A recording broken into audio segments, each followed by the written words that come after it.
as well. And joining us now is Michael Allen, Managing Director, Partner, Beacon Global Strategies, a veteran of the National Security Council in the Bush White House. Great to see you back at the table. Thank you. The Congressman used an important word there, proportionate. Yes. What does that look like this time? Well, I think it would look something akin to what Iran had done to Israel, but I kind of think Israel's going to go big. I think Israel is thinking to themselves, we have an opportunity here. We have to reset deterrence. This is what we were most concerned about having lost on October 7th a year ago, and we need to make them fear us again. So I think they're going to go for military, conventional weapon sites. Definitely. I think they need to take out ballistic missile sites so that when there's a retaliation back from Iran, there'll be fewer missiles to hit. Yeah. But I also think they're going to go for energy platforms and infrastructure, and they might go for some nuclear sites. Well, and the concern, if they do that, is that that is perhaps the most escalatory move of all, because it's unclear what Iran will do next, which raises the broader question of everything we have seen Israel do up to this point and what we may see them do in response to what Iran did last week. Has all of that made the world more dangerous and Israel less safe than more safe since October 7th? So I think it's a fair point, but I think from their perspective that they felt unsafe on at least these three fronts. Hezbollah, we already know the story in Hamas in Gaza, and of course they would say Iran is now taking shots at us for the first time in history from their own territory. And so while we can't eliminate them completely, I think they think we've got to severely degrade them. So if go for nuclear sites, that will be a big decision. I don't think they're optimally suited to do it, however. They really need the United States. They really need some deep, penetrating ordinances to be able to get into these mountains, to get to these centrifuge halls, but there might be some sites that are critical nodes or part of weaponization that they feel like, you know what, why don't we just try to hit it a little bit because we're going to have to come back again one day. What does the U.S. have that Israel does not have? What bunker-busting technology would we use if it was a U.S. operation? So I think you just nailed it. The bunker buster is generally called the mother of all bombs, the Moab. That is the one. Literally we're not handing out. We have not given them one. I don't think they've asked in a while. I don't think, certainly, the Biden administration wouldn't countenance the idea. Yeah. Not sure if they asked during the Trump administration. We may have an upgrade over the Moab, unclear totally, but it's definitely something a lot heavier than they have today. And they also have refueling issues and how much time over target. There's a bunch of complicating factors given how many sites there are.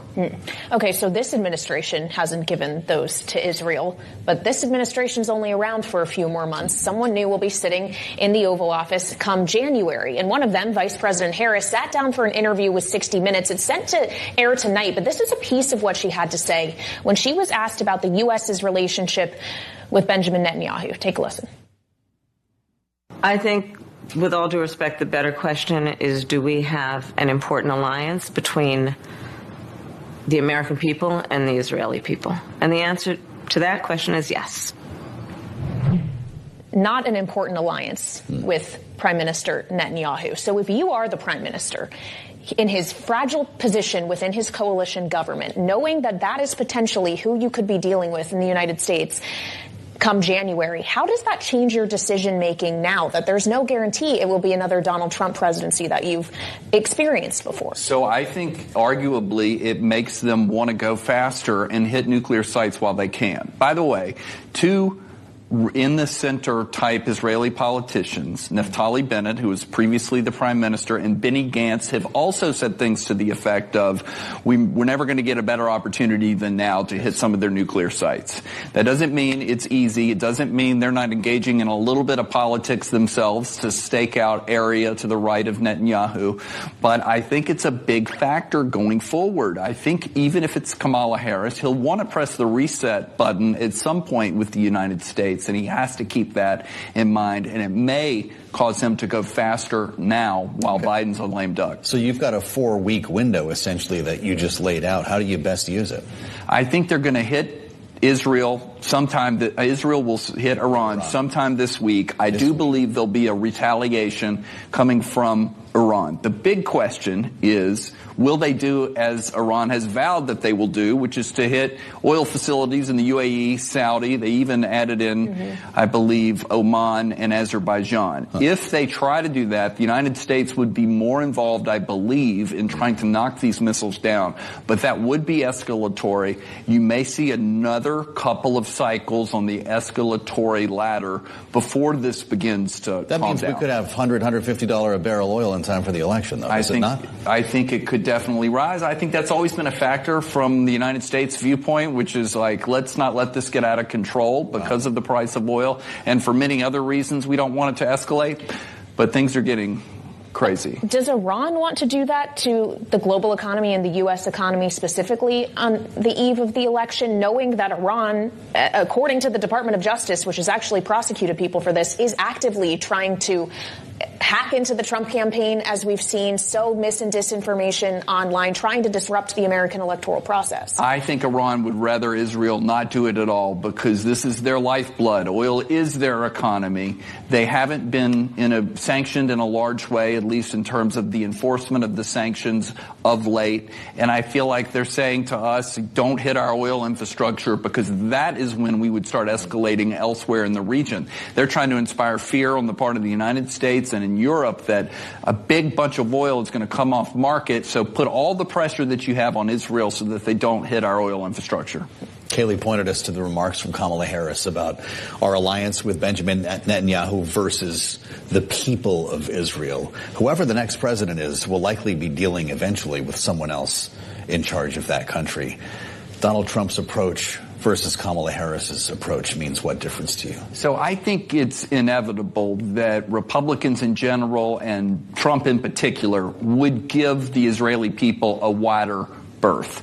Trump has said as much, by the way. I was surprised that he actually said within the last few days that, of course, they should go after the nuclear sites. Of course, he's trying to be different than Biden and take the opposite position at any given moment.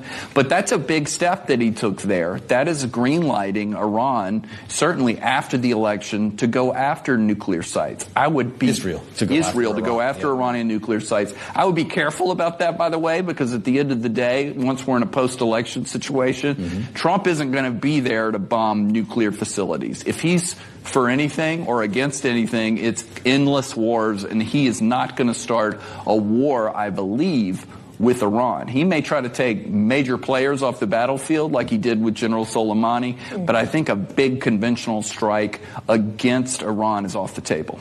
Just quickly, as we have heard from Trump and a number of other Republicans, that this has all happened because this administration, the Biden administration, has been too soft on Iran. You mentioned sanctions enforcement just a moment ago. Isn't that a China problem? What role does China have in this conversation? So the Trump team would say, and it's a fair point, that when they were in office, they went to our allies in Asia and said, please don't buy Iranian oil. Now, they also went to the Chinese. I don't think the Chinese were very cooperative, but as long as they were getting the Koreans and the Japanese and others around the world, it had a downward pressure effect on price per barrel. And so Iran had less discretionary funding to fund terrorists around the world. But it's a fair point, especially when you see that Russia has been kept afloat by China. These two are thick as thieves now, and they're going to bail each other out of every contingency going forward that we can put before them. All right, Michael Allen, always great to have you here on Balance of Power. He's managing director and partner